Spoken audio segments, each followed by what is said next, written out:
I'm caught between the heavy shelling that we're taking from outside and Kara, who's dying from the plague inside.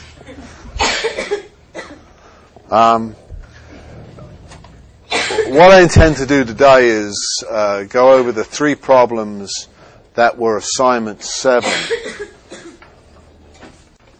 Go over the 3 points that were assignment 7. I notice this coughing doesn't start till I start talking. Yeah. Trying to sabotage. What I intend to do today is go over the 3 problems that were assignment 7. They are examples of 2-sample hypothesis testing. Before I do that, are there any questions dealing with any other issues that we've covered in class before? Yes. I just want to clarify. This is Kara coming at us with the cough drop. Yeah. Yeah. Okay. Thanks, by the way. I just want to clarify. There are 5 formulas. In total, I believe there are 5 formulae. I just want 4 to make sure. having to do with 1-sample testing and 1 having to do with 2-sample testing. Right. Okay? Okay, thanks. No other questions? The first problem in assignment 7 was a researcher predicts that persons' marital satisfaction decreases significantly upon the birth of the first child. In order to test this hypothesis, the marital satisfaction of 62 randomly selected married persons is measured. So we have a group with no children, and we have a group with 1 child. 29 have no children. That is, N1 equals 29. Their mean satisfaction, X bar, equals 7.42. And the standard deviation of those scores is 1.16. And 33 have 1 child. So N2 is 33. X bar 2, their mean marital satisfaction is 6.72, and the standard deviation of that group of scores is 1.35. And you're asked to set alpha equal to 0.01 and then determine the critical t-value, the obtained t-value, and then evaluate the null hypothesis. Let's deal, first of all, with the critical value of t. In order to define the critical value of t, would you agree you need to know 3 things? You need first to know alpha, and you're told to set alpha, in this case, equal to 0.01. You need to know second whether the test is 1 or 2-tailed, and third you need to know the degrees of freedom. The degrees of freedom are straightforward. We know that's N1, which is 29, plus N2, which is 33, that's 62, minus 2. So we have 60 degrees of freedom here. Are there any questions so far about this problem? How do you get the degrees of freedom again? Then we can Degrees of freedom are given by N1 plus N2 minus 2. So it's 29 plus 33 minus 2, which is 60. Any more questions? To determine whether the test should be 1 or 2-tailed, you need to know the research hypothesis. And the research hypothesis in this instance, would you agree, is X bar 1 will be greater than X bar 2. That is, you are told that a researcher predicts that persons' marital satisfaction decreases significantly upon the birth of the first child. so that the research prediction is that the marital satisfaction of persons with no children will exceed the marital satisfaction of persons with children. So that the test should be one-tailed.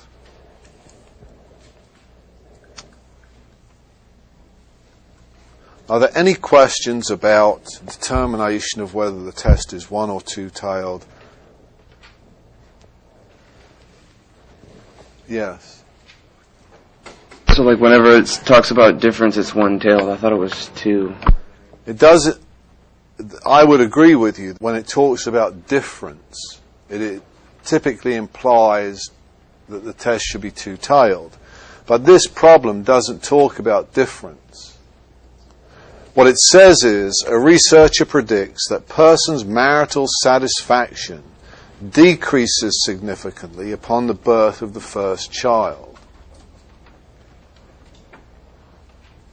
It doesn't say, a researcher predicts that persons' marital satisfaction may either increase or decrease significantly, which would be an issue of difference.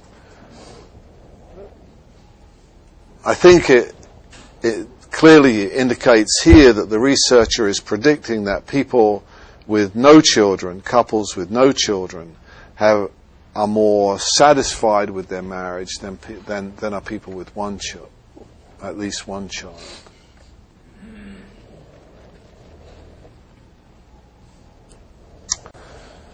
If you then go to Appendix B with alpha equal to 0.01, a one-tailed test and 60 degrees of freedom, you'll discover that the critical t-value is plus 2.39.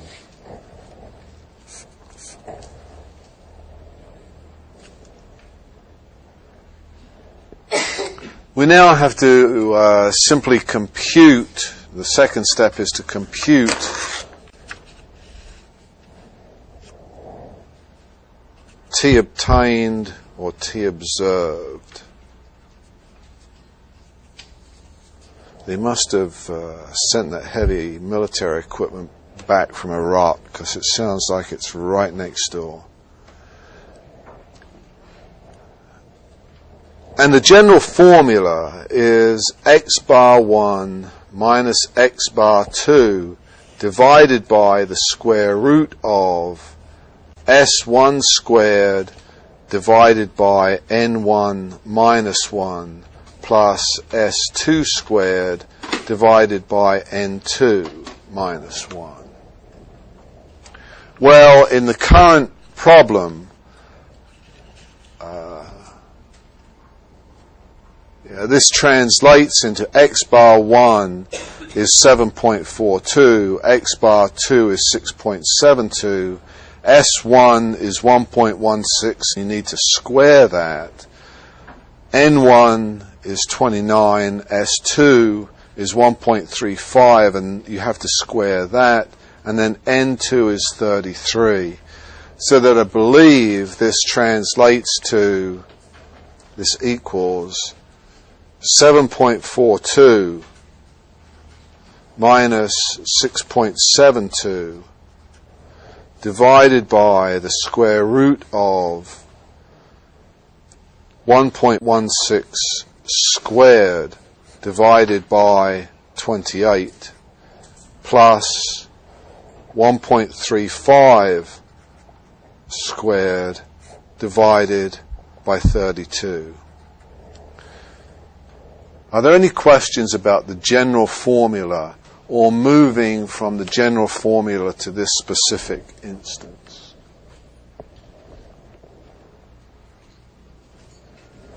No? I didn't get to see what the critical was. Did you round it off to 2.3 or is it 2.39? I didn't round it off to 2.3. If you use Appendix B, the critical t-score is 2.39. Are there any questions about t observed? Well, if you perform this computation, you discover that the answer, that is T observed, is plus 2.16. If T critical is 2.39 and the observed value of T is 2.16, do you reject or do you fail to reject the null hypothesis?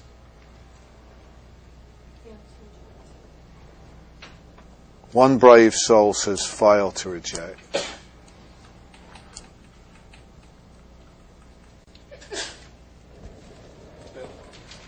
Two brave souls say fail to reject.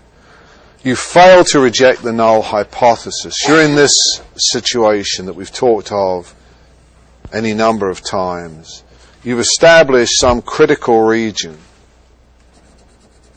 In this case, that critical region is 2.39 standard deviations above the mean. In order to reject the null hypothesis, the difference between these two specific means, when entered into this normal distribution, must be somewhere in this critical region. The observed t-score is 2.16. That is, we're somewhere in here. That is, we fail to reject the null hypothesis. We would reject the null hypothesis only if the difference exceeded 2.39. So you fail to reject the null hypothesis. Are there any questions about problem 1?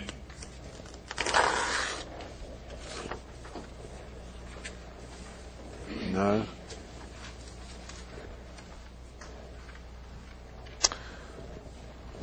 Problem 2,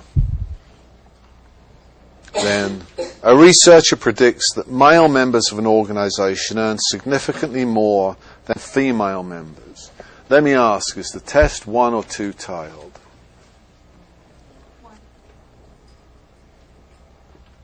1. The people who are saying 1 are correct, but not everybody is saying 1. Which leads me to believe that either some people don't know, or they're just hiding their light beneath a bushel.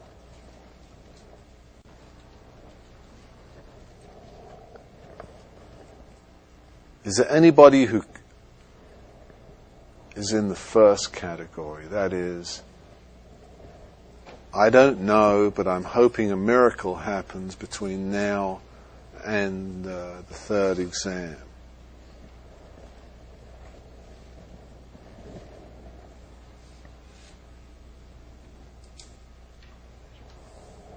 Nobody's looking for a miracle. Nobody's getting a miracle then. The test should be 1-tiled. It says a researcher predicts that male members of an organization earn significantly more than female members. That is, the research hypothesis is that the male mean income will be greater than the female mean income, which is not simply an hypothesis of difference, but difference and direction.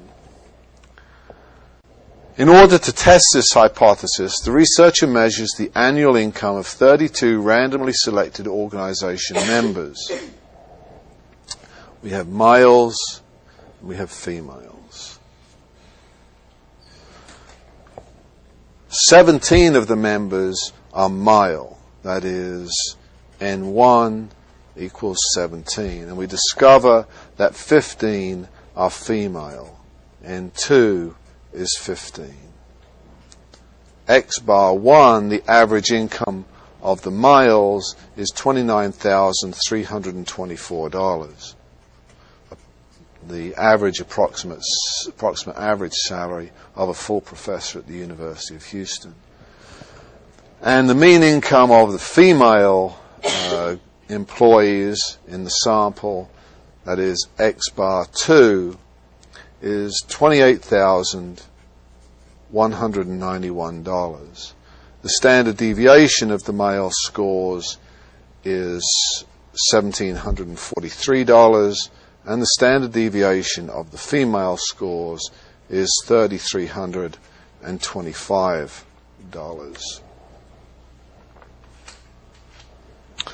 The first step, again, is to determine the critical value of T.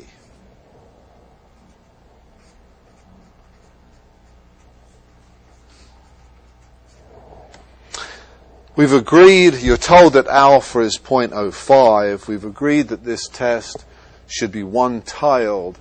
We need now only discover or compute the degrees of freedom. And the degrees of freedom are given by N1, the number of people in group 1, plus N2, the number of people in group 2 minus 2. 17 plus 15 minus 2. There are 30 degrees of freedom. 30 degrees of freedom. Did I say 30 degrees? I'm not. I think I've now said it 3 times. 30 degrees of freedom. But that's true, so I don't care how often I say it. Because the truth will set you free. If you then go to Appendix B with knowing that it's a one-tailed test, alpha is 0.05, and there are 30 degrees of freedom, you discover that the critical t-score is plus 1.697.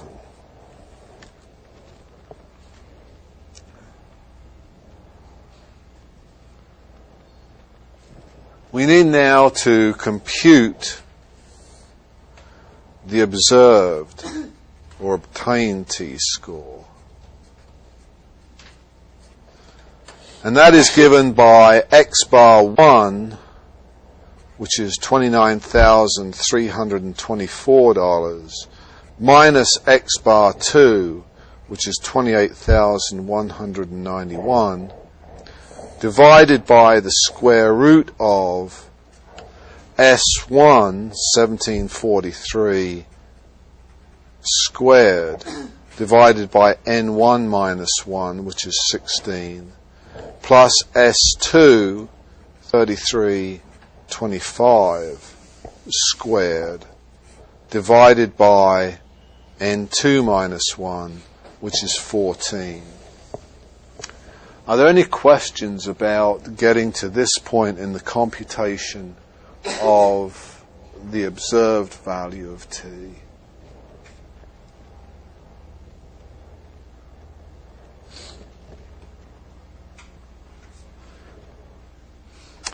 When you perform this computation, you discover that the observed value of T is plus 1.14. The question is, do you conclude that males in this organization earn significantly more than females, or do you conclude B, that there is no significant difference between the average income of males and females in this organization? Pardon? Somebody said B, and then somebody said there is no difference, which is, I think, choosing the same option. There are now people nodding their heads at that. There are people who don't care, they're on to the next problem. There are people who are booking flights to other places. The answer to this question is you fail to reject the null hypothesis. You therefore conclude that there is no evidence that males earn significantly more than females in the organization. There is no support for the research hypothesis, which was precisely that. That is, the research hypothesis was that males earn significantly more than females. You fail to reject the null hypothesis, and you conclude there is no evidence that males earn significantly more than females in this particular organization. Are there any questions?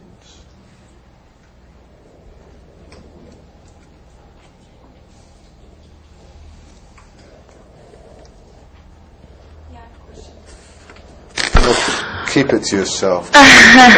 You've filled out the class evaluations, and I don't care anymore. No, that's not true. You have a question. Yeah, are all the questions going to be asked like that on the exam? Are you going to ask, do you fail to reject, or do you reject, or are you going to ask them all like that? Because that confuses the hell out of me. Well, then you're going to be confused on the exam. Because they're all that way? They're not all that way, but you have to know what failing to reject the null hypothesis means. Failing to reject the null hypothesis means that you discover no evidence to support the research hypothesis. The research hypothesis in this instance was that male members of an organization earn significantly more than female members. You would therefore conclude that there is no evidence that male members of this organization earn significantly more than female members. Pardon? Same way you would say it for number one. In problem one, the research prediction was that persons' marital satisfaction decreases significantly upon the birth of the first child.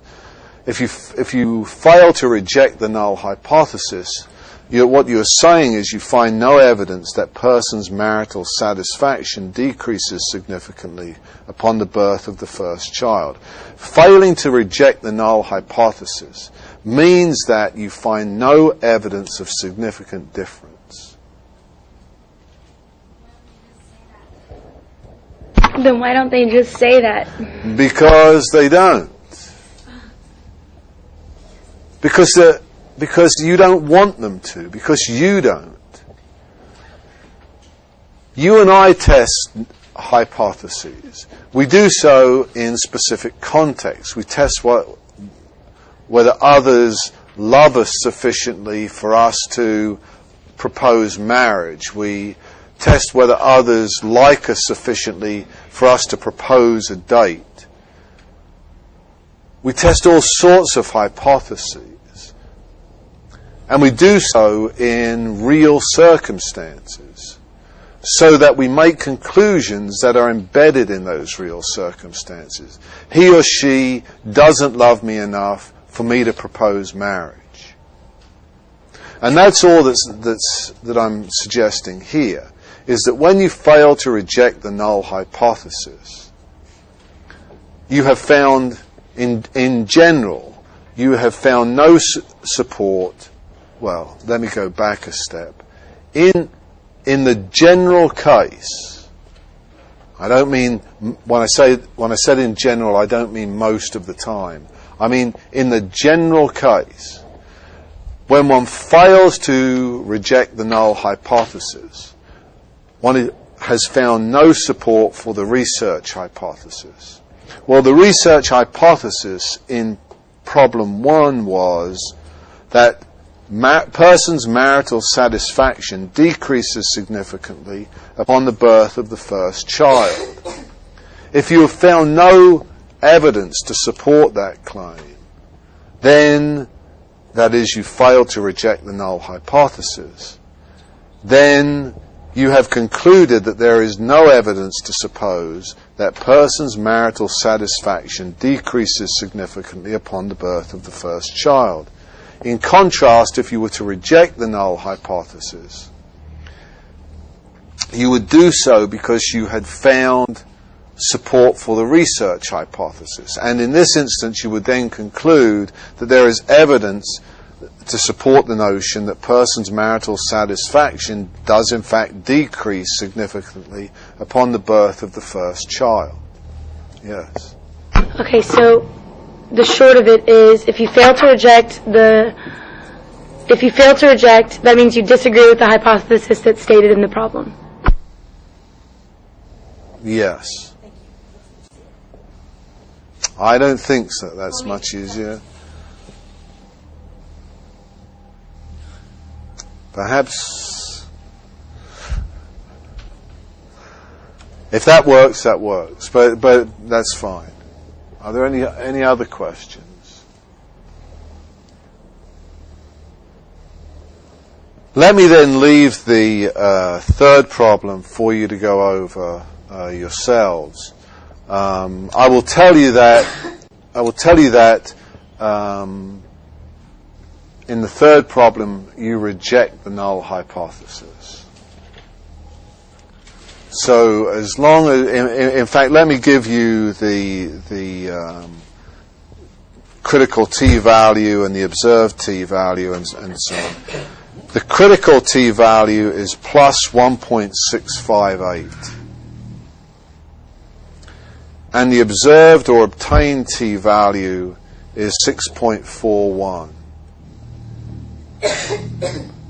And you would reject the null hypothesis. That is, you would conclude that married males do watch significantly more television than unmarried males.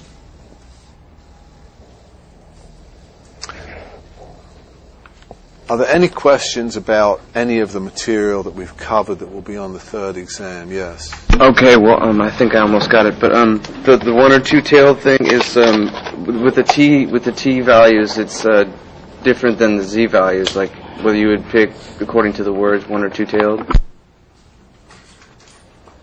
I'm just so stunned that the vibration and the attack has been halted. Z is different from T, yes. With Z scores, critical Z scores, you have 4 to deal with. And we went over those 4. Plus and minus 1.96, plus and minus 2.58, and then plus or minus 2.33 and 1.65.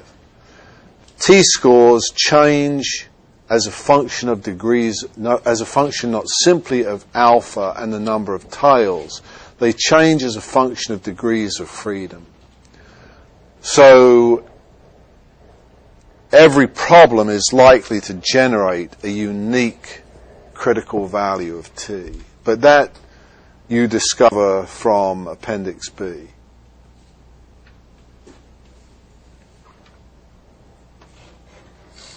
I got a question. On the second one you did, how come you subtracted 2 to get the degree of freedom? Because the degrees of freedom are, in general, are given by n, the number of people in the sample, minus k, the number of groups.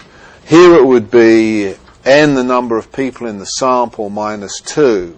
And n, the number of people in the sample, is the number of people in group 1 plus the number of people in group 2. Okay? Thank you.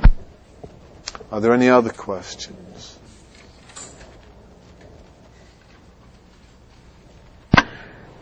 When we found the critical T for each example, they were all positive. Is there going to be an instance where it's a negative, and how would we find that? You should not be led to believe that that some attributes of the examples are invariant. That is, it's just coincidence that we, in each of these 3 instances, we're looking for positive difference, so that the critical T values were positive. Nor should you suppose that it is more common to fail to reject the null hypothesis simply because in the first 2 of these problems we failed to reject the null hypothesis. I would advise against guessing on the third exam on the basis of those 2 problems. Yeah, and I was just wondering how he found that all of them were positive, though. Because in the first instance, the researcher predicts that persons' marital satisfaction decreases significantly upon the birth of the first child. If you label X group 1 persons with 1 child, then you're looking for negative difference, would you agree? Because group 1 is then the group of persons with 1 child who are presumed to have lower marital satisfaction than people with no children, which would be group 2. So the research hypothesis in that instance would be that x bar 1 is less than x bar 2, and you could be looking for negative difference. It's purely arbitrary which group you label group 1 and which group you label group 2.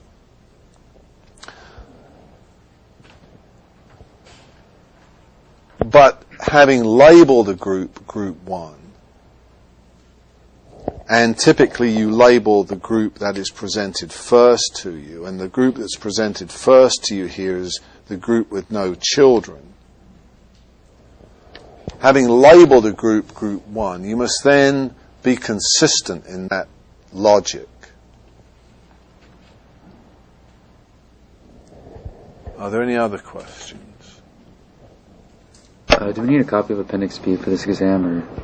You need to bring, for the exam, you need to bring the standard packet, a blue Scantron sheet, a number 2 pencil, any scratch paper that you wish, a calculator, a copy of Appendix B, and if you cannot memorize those 4 critical values of Z, you need a copy of Appendix A as well. Although if you bring a copy of Appendix A, you need to give it to me, and then I will redistribute them. Yes. Just a quick clarification on the third situation. In order for n to be small, it has to be, is it 100 or less, or is it 99? It doesn't matter in this instance. When you're dealing with 2-sample hypothesis testing, which we are here, one of the things that we said was that we would disregard sample size. But generally? If it's not a correlation. If it's not a correlation. Well, this seems to be a straightforward question, and it's really not. Let me say that in the context of 2-sample hypothesis testing, which is clearly what the subject of these 3 problems, that we will disregard sample size and always conduct a t-test. In general, what constitutes a large sample is sort of arbitrary. And it's not sort of arbitrary, it is arbitrary. The reason that researchers distinguish between large and small samples is because the statistics associated with large samples, and this was a question on the first exam, are more reliable and more valid. They stabilize. We talked about this with regard to your GPA. At the end of a first semester, your GPA is very unstable. It can change dramatically depending upon what you do in your second semester. Having spent 8 semesters here, 7 semesters, whatever, your GPA is almost etched in stone. The numbers have become sufficiently large. Healy implicitly says that occurs when sample size is around about 100. And he uses 100 as that cutoff. Others would argue that the stability of the statistics is established when sample size is as low as 30, or when there are 30 cases in each sample. But we will use 100. So when you're dealing with 1-sample hypothesis testing, which was the topic of Chapter 8, we were sensitive there to whether sample size was large or small, whether we had to do a Z or a T test, and the dividing line there is n equal to 100. 100 or above is a large sample, less than 100 is a small sample. But you will discover that there's nothing close to that borderline on the exam. Are there any other questions? You should wait a second after we finish class. I have something to announce or ask. This sounds very straightforward, but I spent after exam 1 and exam 2 at least an hour trying to track down specific individuals. On the Scantron sheet, which you should seek not to bend, fold or mutilate because it works against you. You should put your last name first, leave a space, no comma, no hyphen, just leave a space blank, and your first name last. Those names should correspond to the names that are on my roll, not to favorite little names or favorite names that you like to be called or would prefer to be called. And you should then put your social security number in the appropriate place, and you should bubble in all of that information. And that sounds, and some of you are going, yeah, and what's the trick here? I'm simply saying this because not everybody has done that, and it really does consume a relatively large amount of time to try and track down or identify 3 or 4 individuals when I'm dealing with this class and a much larger class. Okay? So that's the end of that. That's where my lecturing.